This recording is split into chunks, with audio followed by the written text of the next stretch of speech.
now. Excellent. We are now recording. So yeah, hello there to everybody. I can see that most people have managed to join us. Everybody seems to have sound working.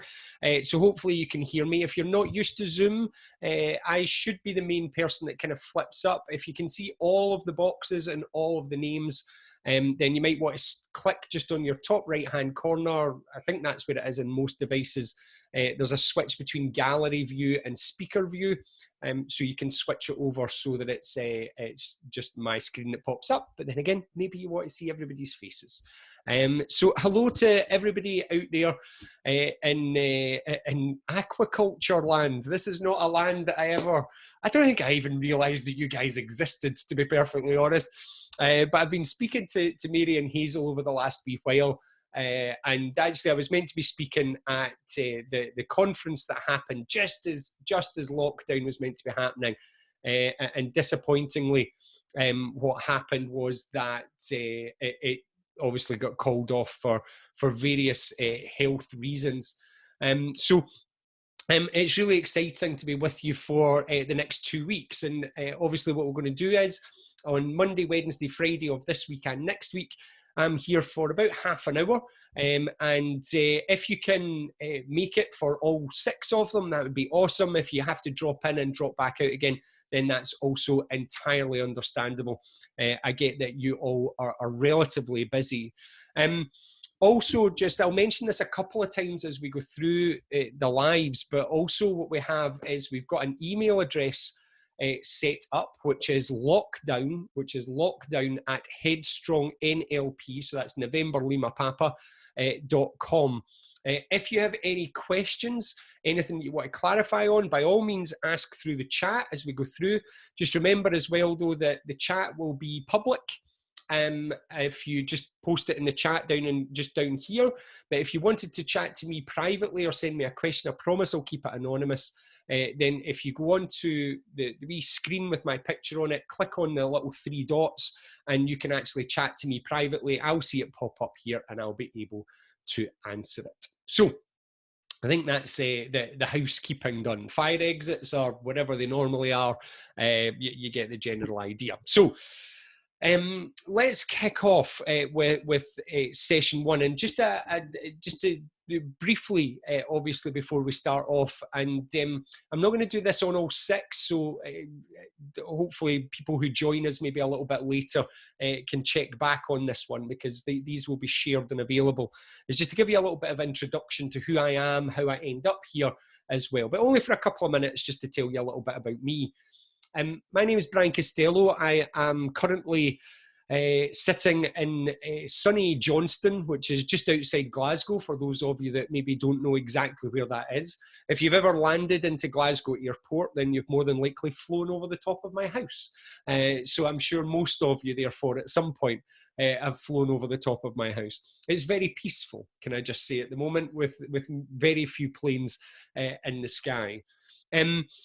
And I used to work in finance, and I used to work in financial services for a number of years. But through that, I got introduced to my first ever personal development piece of programming, if you like, my first personal development understanding. I didn't realize that the mind was understandable. I've got to admit, I was kind of one of these people who just thought that it was the way it was. So as I grew up and as I kind of came through, I was, without going into massive detail about it, when I was growing up, you can't see it just now because you can only see me from here up, but I'm actually quite tall. I'm 6'2". This is, by the way, can I just point out, this is a lockdown haircut that my wife did yesterday. It's not perfect, it's not ideal, but it's better than it was, can I just say. It's looking tidy-ish. I quite like it, I've got to admit. I'm very impressed at her skills, considering we just took a set of hair clippers and hoped for the best. But when I was growing up, I think they call the hair colour here in Scotland, you know, it was a strawberry blondish Irish russet colour, but sometimes in Scotland they call it ginger. And as I grew up, I was a big, tall, lanky, skinny ginger guy with big glasses on. And as I grew up, therefore, that attracted certain bits of attention, as these things do in school. And I'm sure many of you are around about an age that you can understand that that attention wasn't always positive. And when I grew up, I thought that that was who I was, that I was constantly going to be, as I call him, this lanky ginger kid with the specs, until actually I started to learn this set of tools that helped me understand the mind. And that was 2003. And for the last 17 years, I have studied these tools incessantly. And for the last 13 years, I have ran my own business, which is called Headstrong. I started off with a set of tools called NLP, or Neuro-Linguistic Programming. And since then, I've kind of grown into learning lots about coaching, hypnotherapy, about just general psychology, about a whole heap of things. Although I must admit that a lot of sort of NLP, CBT type thinking is at the core of what I do. Do I claim that what we're going to cover in the next couple of weeks is the answer and is everything? No, and I must admit that if you're also looking for me to be super academic, you're probably already learning that that's not quite the way that it's going to go. That kind of leads on a little bit, that comment, to where I want to go first, which is this whole idea about what is mental health. Because one of the things I find is that at the moment, especially with everything that's going on, you know, one thing or another, as somebody I heard recently just called it, one of the things that happens is that every time we've talked about mental health, we talk about it very seriously. And what I mean by that is, and I'm not saying it's not a serious topic, it obviously is, but what I mean about it is that when we talk about it, we have to frown and like lower our voices and go, mental health. It's not like, it's like a serious topic. And that for me has a range of issues about it. Not and that we downplay it, because I'm not saying we should do that either, but more in the fact that when we have this this idea of mental health being serious, what it does is it puts people off talking about it, because all of a sudden everybody thinks that to talk about mental health must be a really serious conversation, when actually we're all experience crap days and bad days and ups and downs. And ultimately, as we say, mental health is just a health. It's just like your physical health. And this leads me on to my next thing, which is, why is it a problem? Why do we have such a problem with mental health especially in terms of speaking about it? Now, I know, although I can see that just by the names that there is a few gentlemen that have joined us. Initially, this was for the women in Scottish aquaculture. And actually, what we tend to find is, in my years in personal development, is that the ladies are much better at speaking about these types of things. Not always, but normally. And actually, it's the guys, it's the men that have a real difficulty in speaking about it. But what's happened over the last few years is that started to balance out a little bit. There's a lot of focus being put on men's mental health, and therefore what's happening is it's balancing. But we're still coming up against the same problem. I was doing a session recently where I was asked, do I think that organizations deal with mental health worse than they deal with physical health? And I said yes, but that actually gives us a little bit of understanding. Because the reason that they understand that this happens is because of how we're taught. And what happens is that we are taught from a very young age how to deal with our physical health. We're taught basically, and because I've only got half an hour, I'm going to keep this short. If anybody wants me to expand on any of this, then by all means ask a question afterwards or during, and we'll maybe do a wee session where we can answer some of the questions and expand. But basically, we are taught strategies for dealing with our physical health. When you're not well, go to the doctor, he gives you a tablet, it makes it better, and everything's okay. Or he gives you medicine and everything's okay. So as we grow and as we get older, when we have mental health problems, what happens is that we apply the same physical health strategy to our mental health in the hope that that will work.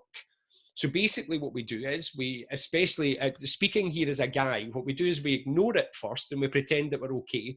And we pray, oh, it's not that big a deal. Everything's fine. I'm not really that unwell. And then when it finally gets to it, we go to the doctor and hope that there's a cure there. But that's not always how it works. And this is a problem for all of us of a certain generation. And just for any of the parents that are out there as well. One of the things that can happen is that often we are in places where we deal with our young people, our children, where we teach our children not to pay attention to their mental health. So if they fall over and they skin their knee and they cut themselves, then we'll actually give that a lot of attention. But when they come at us when they're angry or when they're upset, what we tend to say is, oh, don't be angry, stop it, you know, and we try and basically, as I'll talk about in just a little second, we try and take that away by offering this, that, or the next thing to be able to take it away, whether it be a reward or something like that, or a distraction.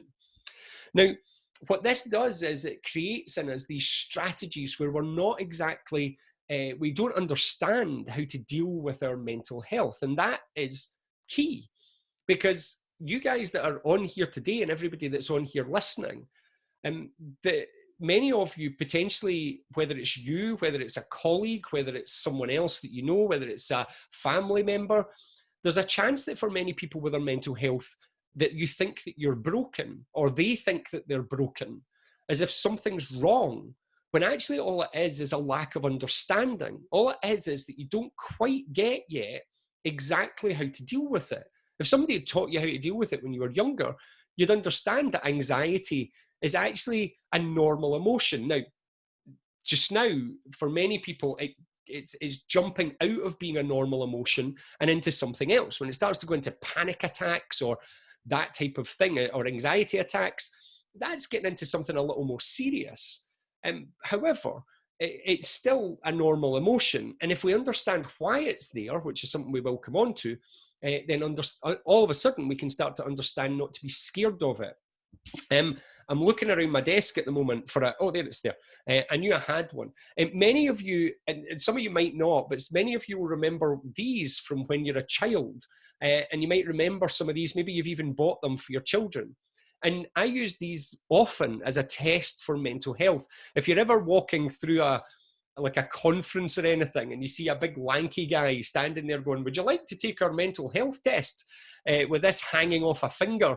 Then come along and say hello, because it's more than likely me and my team. And the reason that we use this as a mental health test is because many people haven't seen it. Now, it's called a Chinese finger trap. And in that, it gives you a little bit of a clue as to what's going to happen. Now, what we say to people is put your finger in the other end, and then all we say to people is, we want you to take your finger back out again. Now, what actually happens, you can't quite see this on the camera, but I'm pulling relatively hard. In fact, you might be able to hear the kind of crunching of it just through the microphone if I hold it down, because the more I pull, the harder it grips. But if I actually look at how it's constructed and I think about it, I realize that actually what I have to do is counterintuitive. Rather than pulling myself out, which is what I think I have to do, I actually have to push myself in to be able to release my finger all of a sudden, and then I just fall out. Because the way that it works is basically like a lattice. So when it pulls tight, obviously it gets thinner, and when it pushes, it gets wider. It's simple. When you understand how something works, you stop being scared of it. And that's why we use the Chinese finger trap. And what I want to show you over today, starting now, obviously, and over the next 5 lessons, is how to not be scared of mental health, whether it be yours, your family's, or someone else's. So let's jump into a little bit of it. And what I'm going to do is, I'm going to get you, first of all, and with that understanding that we've just talked about, I'm going to get you to think about something, and I'm going to get you to think about lemons. I'm going to take a drink of tea while you do that. I want you to think about lemons. I want you to imagine chewing on fresh lemon, like what it would be like right now, just to eat a big wedge of fresh lemon and just to start to chomp on it. So you're actually, and it's in your mouth. Now, if lemon doesn't work for you, because recently my wife said, she said, that lemon thing never works for me. So if you want to, you can imagine pineapple, mango, you can imagine chilies. If you're more of a savory person, imagine the hottest chili you've ever eaten, anything like that. But as you imagine it, what will happen is your mouth will start to water, and you'll find that your mouth will water. And this is so vitally important to how we understand mental health. But let me start somewhere else before we go there. There's like 3 places that people tend to go when they're looking to help themselves for their mental health. And we'll talk about a different three things at the end of this that are like bigger, but this is like short term trying to fix, and especially when we're trying to help someone else. The first thing we do is to try and find out what's causing the challenge. What is it that's actually causing the problem? So as we start to look at it, we look for essentially what I'm going to call the trigger. Where is the trigger? Where is the thing that's causing it? And we start looking about. And if someone that you knew or somebody that you loved was anxious, one of the questions that you'd quite frequently ask them is, why?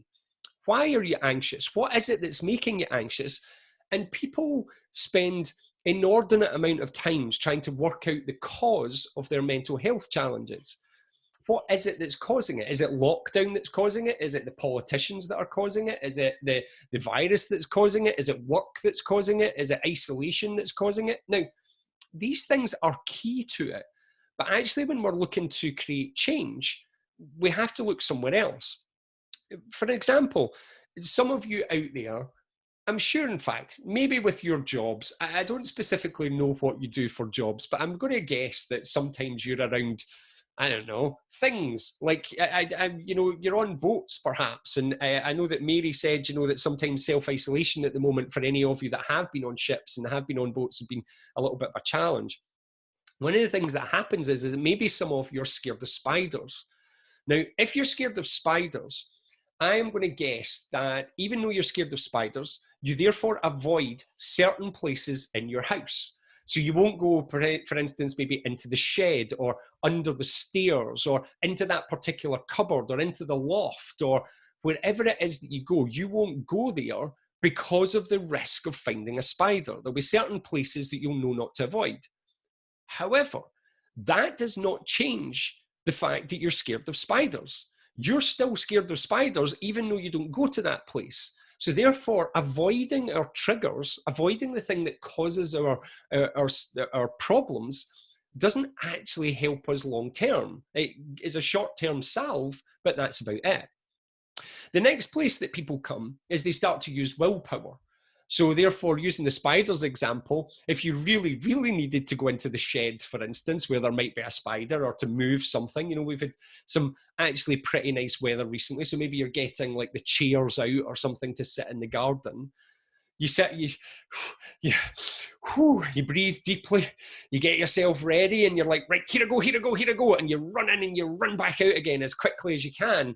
And you just force yourself to do it. If this was a live chat, if we were actually together just now, I'd more than likely be asking if anybody's scared of flying. Because if you're a scared of flying person, then the chances are that what you will do if you need to fly, whether for work or leisure or whatever, is that you'll be the person who'll sit with their hands on the armrest like this going, it's fine, it's fine, it's fine, it's fine. We'll be there soon, we'll be there soon, we'll be there soon. In the hope that actually you know that this flight will be over shortly. And if I ask you your reasoning, you'll say, well, it's work, I have to go. Or a classic, which is, well, if I don't go on holiday, then the children don't get a holiday. So I have to go. And we force ourselves to go on these excursions or whatever it is. And you can't really force yourself through anxiety or a mental health problem. Many of you, for instance, will be... And this is, in fact, I have to, just before I say this, just caveat what I'm about to say here, just because this is the closest thing to me. I call these moments, and there'll be a few of them through these 6 lessons, I call them my pokey stick. Now, this is a very Scottish term, right? I don't know if, hopefully most people are up with Scottish vocabulary to understand what a pokey stick is. But a pokey stick is that sometimes I'm going to say things that you're going to go, ow, oh, ah, and you're like, that was me, as if I'm actually speaking about you, when actually I'm not, but I'm trying to prompt you into action. I don't want to make you feel bad. All I want you to do is realize that maybe where you're feeling and what you're experiencing just now is normal. So, pokey stick moment number 1.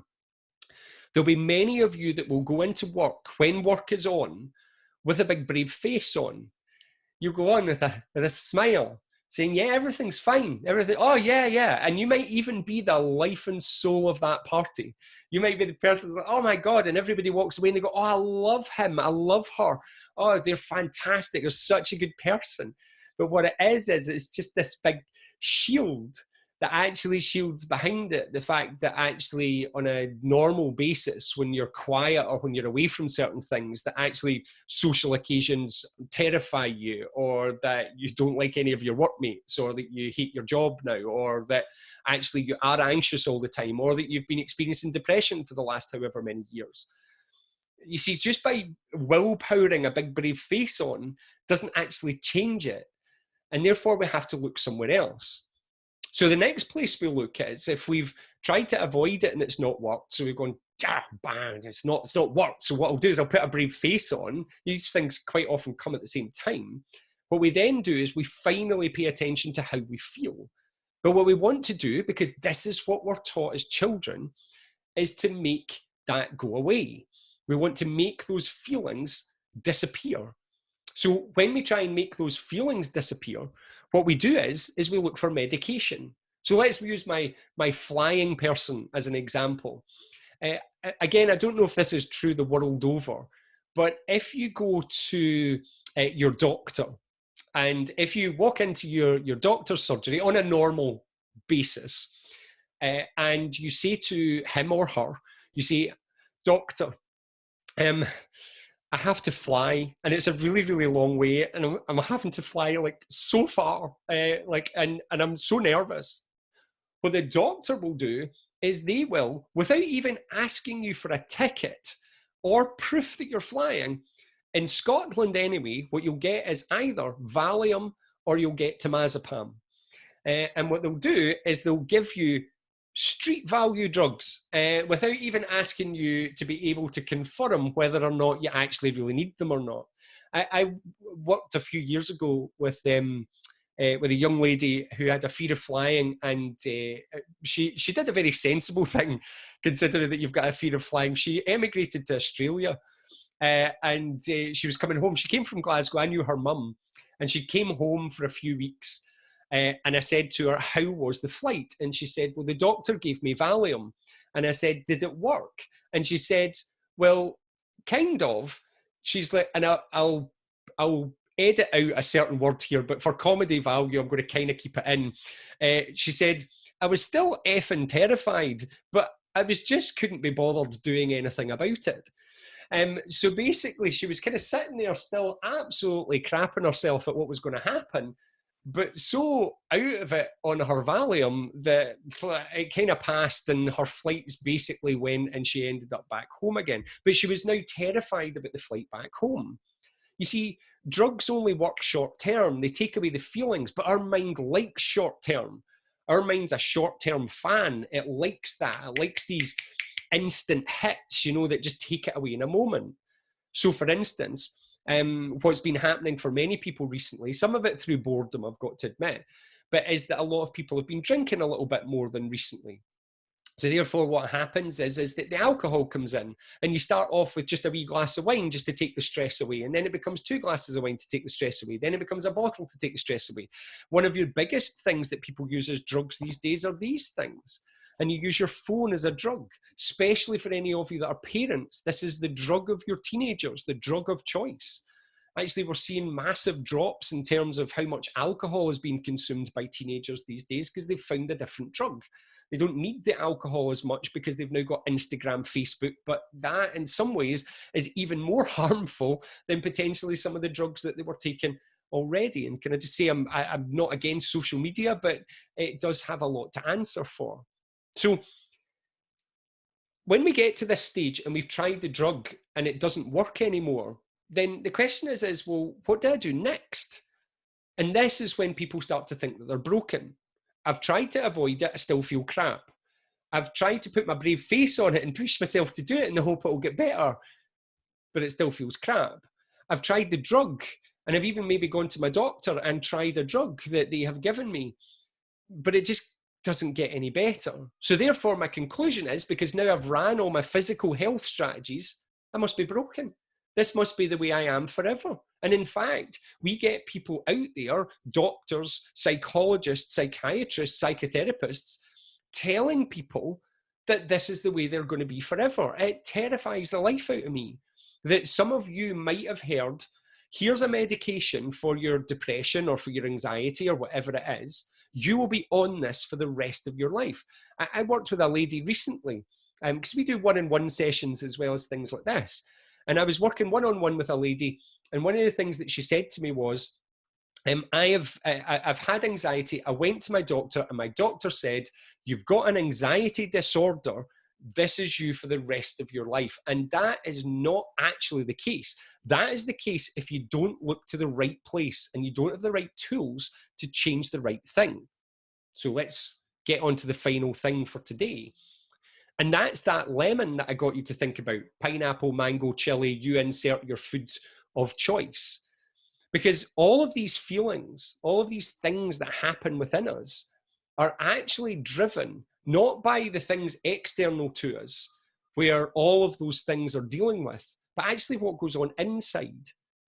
The reason that that lemon makes your mouth water is because where your reality happens, where life happens on the inside of your head when you attach meaning to certain things. Now, many of you, because of the industry that you work in, you'll be very, very used to this, but I have worked, not massively, nowhere near as much as flying, but I have worked relatively often throughout my career with people who have fears of boats and fears of water. I have had people who have been terrified of even getting into the sea when they go on holiday. And one of the most common things is, oh, what happens if a fish like goes and touches me or something like that? Which actually for you guys, potentially, you'd be like, oh, what fish was it? What was that just brushed against my leg? Was it something cool? You know, you might get being like, was that a shark that just bit my foot off? Excellent, let's study it. Sorry, I'm being facetious mildly now, but you get my point, is that actually it's about the meaning that we attach to things that's important. I don't know where you're all from, and I don't know, you know, what all of your belief systems are. But for instance, if you imagine there's a rainbow appears outside my window, or a rainbow appears in the sky that we can all see, it's actually about the meaning that we put on that rainbow. Some people will look out their window and they'll see the rainbow and they'll feel this lift in their chest. But what they'll say is isn't God wonderful? Isn't whatever God is, whatever God mine is this, isn't it wonderful that God has given us this beauty and this beautiful planet? The scientists and the physicists, and by the way, you can have both, but the physicists would look at it and go, isn't the refraction of light through water droplets an incredible thing? Isn't it amazing how light is all around us, but we can't see it until it breaks into its particular colors, and through the haze here, we can see that happening. A teenager will walk out, or I've got to admit my wife would also do this, would walk out and go, oh, rainbow, Instagram picture, and get a beautiful picture for her Instagram. And other people won't even realize that it's happened. And this, by understanding how that works, we start to understand where people's mental health problems come from. Because actually where people's mental health challenges come from is the little pictures that they run inside their head. My little mantra, you'll hear me say this a few times. If you can join us for all 6, and I'll definitely say it on Wednesday when we're back for the next one, which is, if we change the thought, we change the feeling. And if we change the feeling, then we will change how you behave forever. But it starts with changing how people think, not how people feel, not what people do, and not what's in people's outside world, but actually what's in their inside world by changing how they think. Can you influence the little picture that's running on somebody's head? So to give you just a couple of little examples to tie this back into mental health, there are many people at the moment, especially during lockdown, who are loving it, who are loving what's happening at the moment, who are totally relaxed, especially many teenagers where school was the problem. You know, maybe they were being bullied, maybe bad things were happening, I don't know what it was, but now they're back at home, or maybe they're furloughed from work, and all of a sudden they're like, this is brilliant, I feel totally relaxed and calm. But what they've not realized is that what's changed is actually what's running inside their head. What they're no longer running is the basis of their anxiety, which is what if. Now, the opposite of that is the people who are catastrophizing. Now, I've heard that not many, I know that some of you might be, but not many people have been furloughed and most people are working. But if you start running things like, what if And then you add in a bad picture, a bad lemon. So if you say something like, what if this never ends? Now, we know that it is going to come to an end. I'm just using that as an example. What if you use, what if, you know, my experiment that I can't get to fails? What if, you know, when you guys, I don't know how many of you have done PhDs, but I know from friends of mine, what if your thesis is wrong? What if your experiment doesn't work? What if this? This is the basis of anxiety. But what happens for certain people is that gets out of control inside their head. Their mind goes into full protection mode. And when it goes into full protection mode, that's when they get a problem. Why do people get anxious? Well, people actually get anxious because what their brain is trying to do is to protect them against something. If you ever meet anybody that's having a panic attack or an anxiety attack, the reason that it's happening is because what's happening is that person's mind is in protection mode. Now, within that protection mode, are they protecting themselves against anything that's real? No, because it doesn't have to be. If I run a little image in my head of not being good enough, of being slagged off, of being abused, of being bullied, of being of things going wrong, of people laughing at me, of people not thinking enough of me, that's all I need. I just need it in here. But what we have the power to do is to change those thoughts. And that's what we're going to cover on Wednesday. If you want just one last little example, I'm sure that many of you in your careers have been asked at some point to stand up in front of a room of people and speak. Now, for some people, they go, yay, audience, and they get their jazz hands out and they can't wait to stand up there and do slides and make people laugh. But for some of you, it's your idea of hell. And if I ask you why, I bet you'll say, oh, what if I get caught out? What if I don't know enough? What if they don't like me? What if they laugh at me? What if there's somebody cleverer there than me? And then you go and you do it, and those things don't happen, but you keep on running the little pictures inside your head, so you continue to make yourself feel crap. We're going to cover this a wee bit more tomorrow, Wednesday, when I talk about things like paying compliments. I've just seen just a couple of things as well here, just as we finish off. Kevin, yes, if you've signed up for all 6 and you can't make Wednesdays, all of the sessions are being recorded. I'm going to send them on to Hazel and to Mary, and they will make them available. I'm not exactly sure what format yet, but I'll work with them as well, and we'll find a format that all of the sessions are going to be available for you to look back on and to catch up on. So if you can't make any of them, it's absolutely okay. On Wednesday, we're going to be covering this in a little more detail when we cover what I call the bubble. And we're going to dive into things like, why can't you accept a compliment, for instance? By the way, it's the wee picture inside your head again. And how can we really get into helping people? Today, I just wanted you to understand this concept, that actually where all our mental health challenges come from, but also where our successes come from, is they come from inside here on that same little movie screen that you played that lemon on. So what I want you to do between now and Wednesday is pay attention to your thoughts. If you feel a wee bit wobbly, if you feel happy even, pay attention to your thoughts and notice what it is that you're running, and start to realize that that little movie screen is yours. You have absolute control over it, and that you can actually change what happens on here, but I'll show you how to do that on Wednesday. Somebody has asked as well, just for the email address again. So it's lockdown@headstrongnlp.com. So that's head and then strong NLP November Lima Papa.com. And if you can't get that, then I'll pop it over as well to Mary and Hazel, and they can then put it out on an email should you want it. Any questions you have, I promise I'll answer them anonymously. So even if they're quite personal, feel free just to email us over and I will more than happily answer them. Anyway, I will see you same time, same place, around about 11:30 on Wednesday morning when we're going into the bubble. I hope you've enjoyed today as our first one. It's been lovely to see you all. Thank you very much indeed. And I will speak to you on Wednesday. Bye. See you all later.